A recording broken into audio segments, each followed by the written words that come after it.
Hey everybody, I'm Carmenita Peoples, your favorite peoples. Right here. Judges, please disregard that applause. My topic is tails.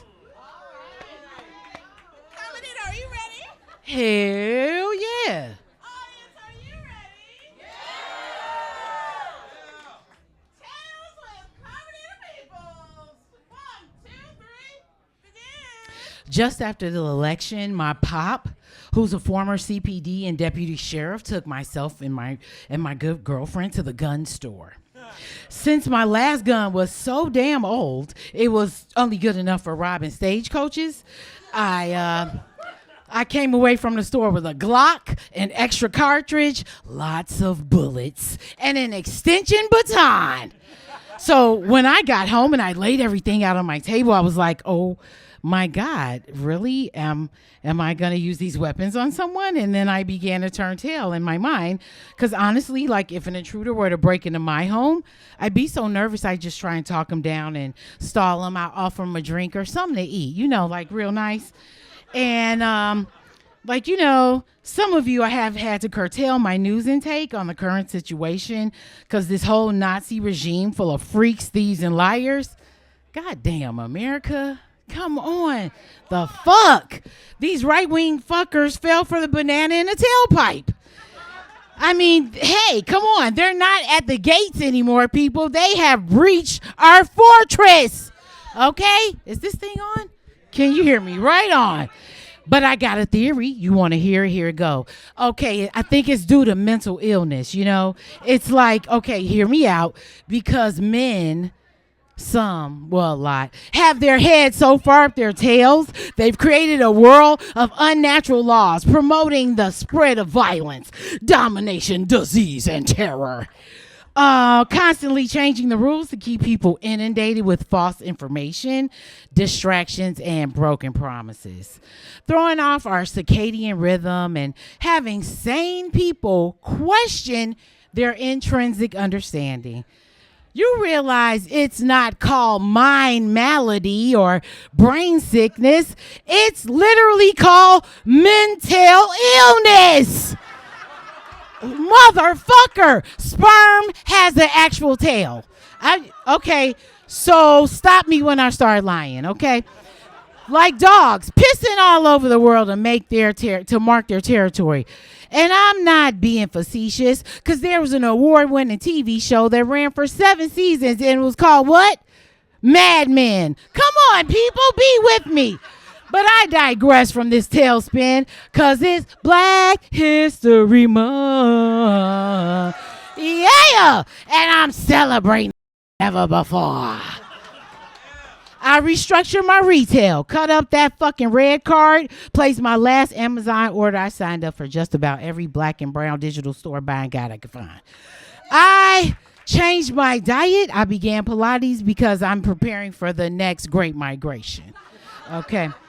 Oh, and I reduced my cocktail in 2. But hey, no slight to my people here in G-Man. Drink up. Let's be merry because Black History Month. Yeah. It's a celebration of the countless and nameless contributions made by black folks in America and the diasporic regions where Africans were taken and dropped all around the world. Like my great aunt, let me school you on something. Edith Goodall Wilson. If you know the storyteller Mama Edie, she was named after this lady. Fondly known as Tedith, born in Louisville, Kentucky, 1896, an amazing blues singer, signed by Columbia Records in 1921. Some of her recordings were Yankee Doodle Blues, How Come You Do Me Like You Do, and My Handyman Ain't Handy No More. She eventually shifted her focus from recording to performing by incorporating comedy and histrionics into her routines. She starred in such shows as The Plantation Review, Creole Follies, and the Broadway musical Your Arms Too Short to Box with God in 1976. She even played Kingfish's mom on the controversial sitcom Amos and Andy. Although she didn't attain the kind of celebrity status of her contemporaries Bessie Smith, Dinah Washington, or Billie Holiday, she successfully cultivated a large following with white and upscale black audiences, pushing the genre across the country and Europe. Because of her notoriety, hold your seats. She was hired by the Quaker Oats Company as a representative for the Aunt Jemima pancake products. This woman traveled to carnivals, festivals, fairs across the U.S., highly revered and treated like royalty with parades and receptions by mayors who bestowed her with keys to their cities. She wasn't reduced to a mammy in her mind, even though many people may have viewed her that way. Instead, she used this opportunity to push her artistry forward, open doors for others. Because of her, Mama Edie got a chance, and because of her, I have a chance. So when the backlash to remove the name and the image off the pancake box reared its head in 2020, God damn it, I was so offended because I knew my people were suffering due to lack of knowledge. Aunt Jemima is true American history. We must continue to tell our tales and not lose our stories due to ignorance and confusion. And tell me, where's the lie? Because black women were in a big house making cakes and biscuits they couldn't eat. In addition to catching babies from the mistress's womb, cleaning the babies, running the babies. I'm sorry, good God, they ran them too. They nursed the babies from their own bosom.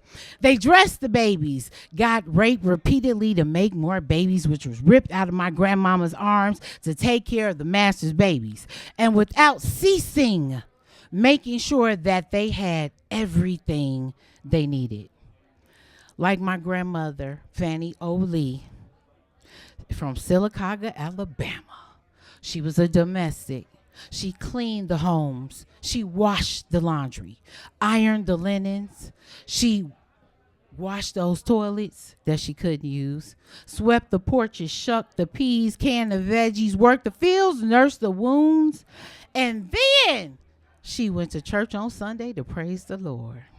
That same Lord that the ancestors were baptized under as they walked. No! Not disqualifying. No. It's not disqualifying. That's right. 'Cause my Time's shit was up. good.